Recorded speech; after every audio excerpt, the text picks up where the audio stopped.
light situation is less than ideal, but you're only here for the numbers anyway, right? So I calculated all this stuff up, and I will split it into two categories. So category number one will be the maintenance and repairs, just the essentials to keep the car on the road. And category number two will be upgrades. Those are things that were necessary, but I fitted on the car or added to the car. Now, I know that lots of you probably think, hey, it's a Toyota, you know, what can go wrong? And so I thought. Now, we will see. Let's just start. So at 18,500 kilometers, I registered the car as a second car on my license plate. Back then I still had the Passat, so I drove two cars on one license plate. That cost 173 euros.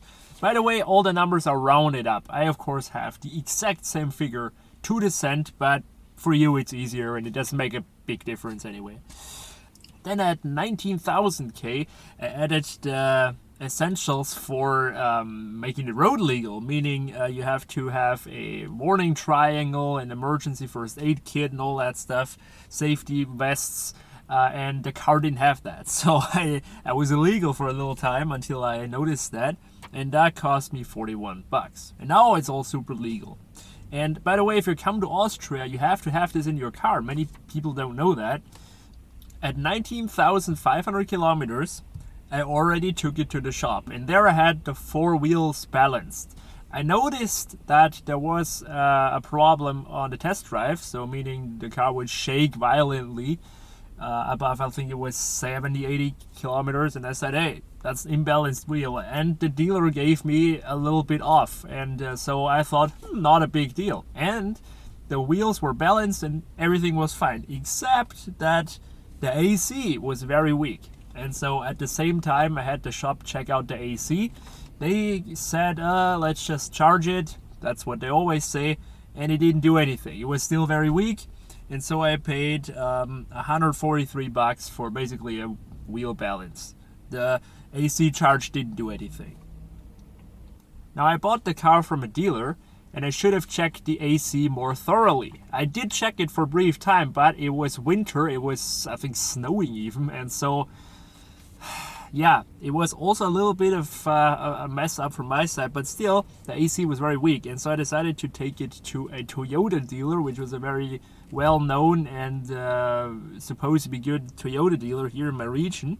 That was at 20,000 K, and they also diagnosed the AC, and they found a leaking O-ring, and so they said, we're not sure, but maybe this O-ring will fix it, and so they changed out that oil O-ring.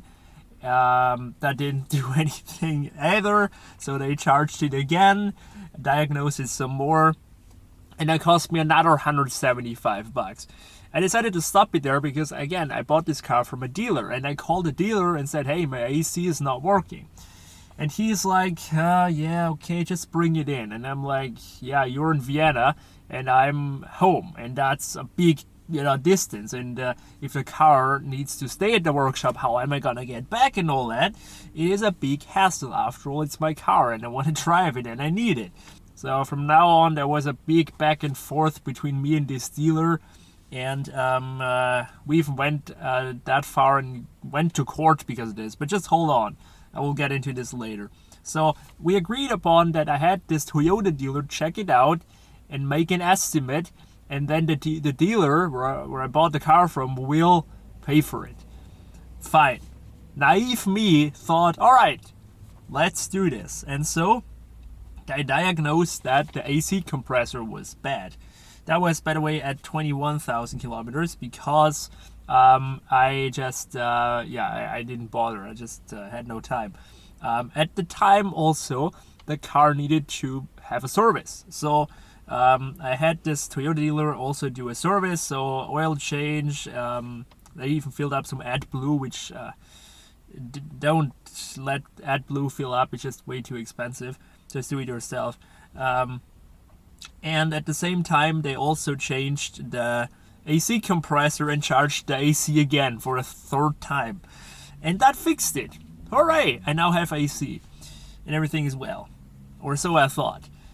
but one after the other. First, the service cost me $368, which is reasonable. It's a Toyota dealer, you know, I now have a Toyota serviced vehicle and all that, totally fine. Now the AC job, the new compressor and the charge and labor and stuff, that cost $1,068. It's a Toyota dealer. The part was ludicrously expensive, I think like $600 for an AC compressor. But I just back then thought, I was just fed up with this AC. I was like, I want the original Toyota AC compressor, and you know, not like any cheap Chinese eBay thing that will kind of, you know, break in a couple of years anyway again. And so I just had the original part installed. That was my idea. Now unfortunately, this very you know, great dealer I bought the car from said, way too expensive. I could have just went on eBay and bought this, even sent me a link. I could have bought this way cheaper and stuff. And so he didn't want to pay it. And I was like, dude, we agreed upon that. And he's like, no, too expensive. And so that went on for a while. And then I went to my lawyer. I had my lawyer write them this dealer a letter. A lot of back and forth. Even went to a lawsuit, and I won the lawsuit because obviously I didn't do anything. It was not my fault. And so we agreed upon that the dealer will pay me back 490 euros. So, you know, that is the amount that the dealer, the car dealer that is, would have paid for that AC job. So that AC job still costs me 579 euros. But considering that I now have an original Toyota AC compressor and stuff, it's not that bad, but still, it's as if I paid for it still. Kind of sucked. But anyway, that dealer where I bought it from was very shady, and I was very happy to never see this guy again. Like, really shady person.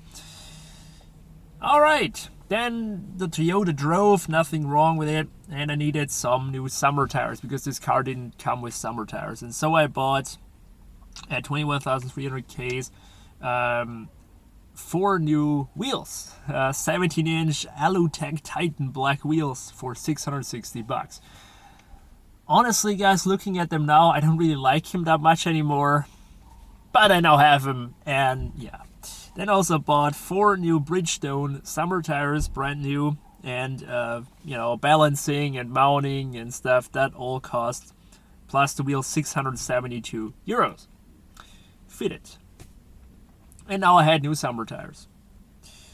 Then at 28,500 kilometers, the abusive past of the car showed again because the brake pads were already worn down very good. Now, it was really surprising to see that because this car only had like 28,000 kilometers on it, and already the brake pads were worn. And I was like, is it really that heavy of a vehicle? But I think this car has just been abused in the past and stuff, and so also, you know, that needed to be done. But also, not long after that, it threw me a check engine light. That was the first ever check engine light in my life. And believe me, even the like 1.4 TSI Passat engine, which is, you know, not very known as a very good engine, that never threw a check engine light. But this Hilux threw a check engine light. So I was a little astonished, and I couldn't really believe that. But anyway, I drove around with this check engine light for a while. I even made a video. And yeah, then I had it diagnosed and the brake pads changed at this Toyota dealer. And so they diagnosed it, and they told me that it needs a new NOx sensor. I didn't know at the time what a NOx sensor was until I Googled it and heard the estimate, how much it cost. But first, the diagnosing and the brake pad job cost 316 euros. Then later at 28,700 kilometers, not long after that, I had this damn NOx sensor changed. And this NOx sensor is a very expensive piece, and that cost 1,470 euros. Wow. Yeah. Once again, I could have gone for an aftermarket cheap one, but didn't want to do it. Obviously, didn't want to do it. And so you know, the like 95% of this price is only the part itself, because the labor is literally screwing the old one out and screwing the new one in.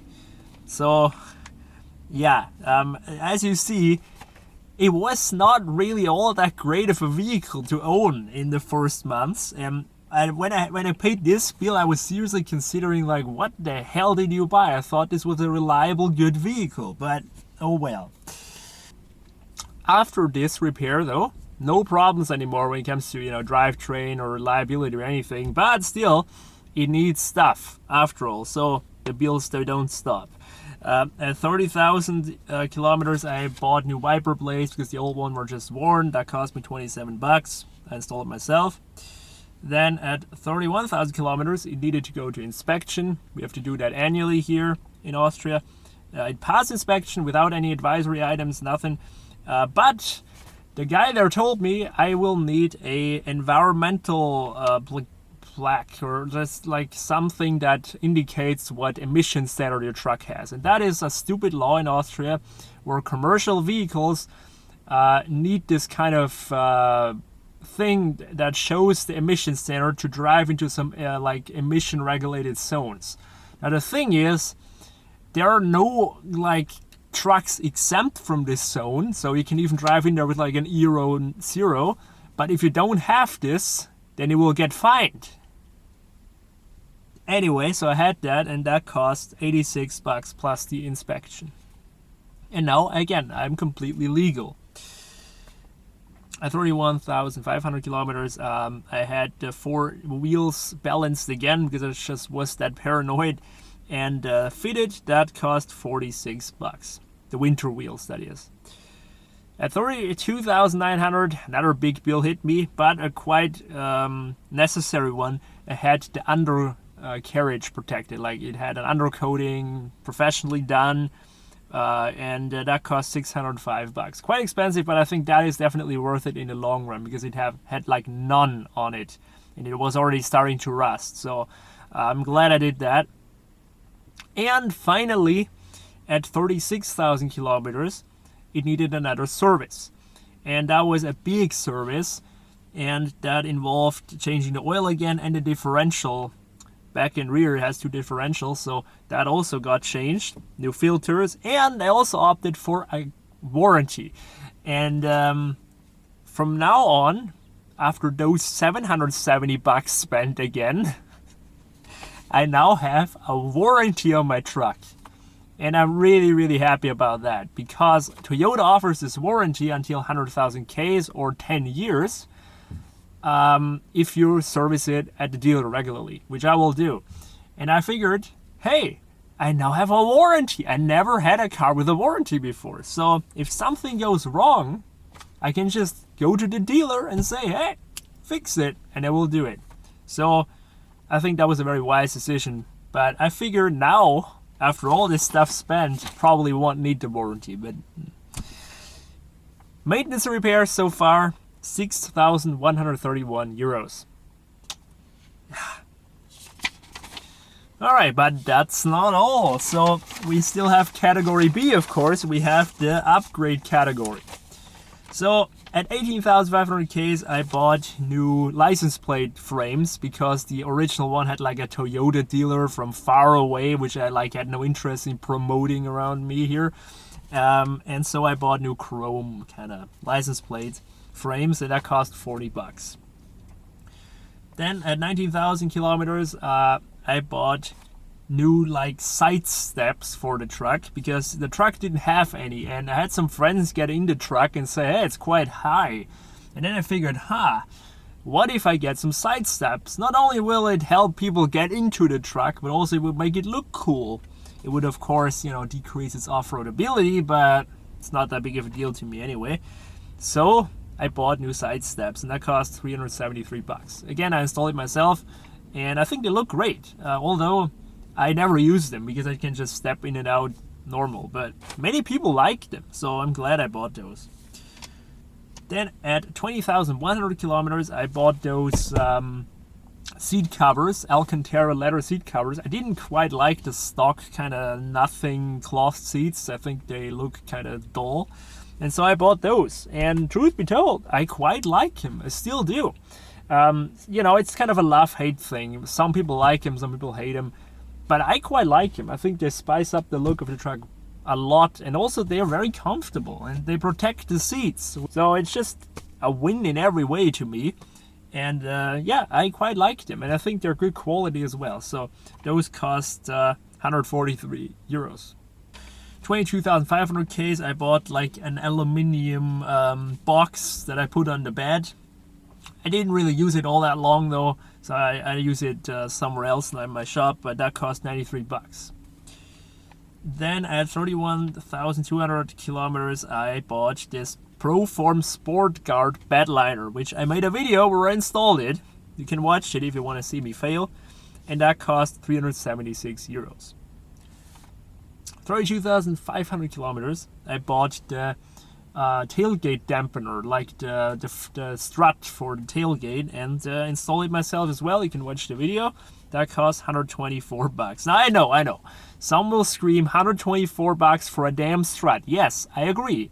A total scam. The problem is they always sell the strut with the plate that, and the screws that go along with the truck. Now you could maybe manufacture those plates yourself, but I can't, and so yeah. But it works great. It really helps a lot. So I like this strut, and I would buy it again. At 34,000 kilometers, I bought the most expensive upgrade for this truck, and also the best I put on it, the Proform Sport Lid Standard. That is this lid. Again, made a video where I installed it, and I really, really like it. It's very handy. You can put it off easily and on, although with two persons, and it closes easily, and it's a great add-on for the pickup because I want it like a trunk sorta. And so that cost 1,673 euros. Minus 40 euros because I sold the old bed liner. So yeah. And finally, at 34,000 kilometers, I bought the central locking for the tailgate, which I thought I'd need, but I don't need it. So I have it laying around. Probably will never install it. Still, I bought it though. Cost 144 euros. So in upgrades alone, I spent 2,966 euros on this truck. Ka-ching! Yeah, but I think all pretty useful and sensible upgrades in my book. So now we come to the grand total cost of ownership of this Toyota Hilux. I bought the truck for 28,800 euros. Maintenance and repairs cost 6,131 euros. The upgrades, 2,966 euros. Now the fuel, 2,205 euros. Insurance and tax for 2021, which soon will be necessary again in March. I'm not looking forward to that. 1,874 euros. And because my insurance doesn't do anything for free, because they had some stuff changed in my insurance papers, that also cost 30 bucks. And so we come to a total cost of ownership that is 42,006 euros. 42 grand. As you can imagine, that's something I never intended to spend in the first place. But after all, what I have now is a fully sorted truck with 4 new summer tires, a sport lid at the back, and a warranty. And so I figured, considering this is a Hilux after all, and they hold their value pretty well, and it should be a quite reliable car, it's not that bad. Now, yeah, it's not new, it's a 2017, it's a couple of years old, but still considering now I have a warranty, I have all the upgrades done, and I have a fully maintained vehicle, there shouldn't be any big repair bills coming towards my way anytime soon. However, driving a car in Austria is just expensive in general. There are things where I have no influence on, for example, the fuel costs. They're at an all-time high now, so it will only get worse. and also the insurance and tax. You know, the tax alone costs $658 per year for this car. So in total, this truck cost me so far €2.07 per kilometer, which is really expensive. So it's in my best interest to keep driving it, because from now on the price will go down a little bit. Just keep driving it. That's the only way I can get this cost down and make my upgrades all worth it. So as you can see, you can have the most reliable car in the world. It will still be very expensive in Austria. And also, yeah, I spent repairing it quite a lot more than I anticipated, but just the way it is with car ownership, I guess. All in all, I can say I really like it a lot, and it should be really almost bulletproof now. The only thing that will be necessary is I will need new winter tires at one point, but I will worry about that next winter. So guys, that is it. What do you think? Is it expensive? Well, no questions asked. It is expensive, but so is any car in Austria. So what can you say? A truck like this is obviously not as cheap to run as like a Golf. But anyway, it's not like that I didn't know that. Thank you for watching this video, and see you guys later.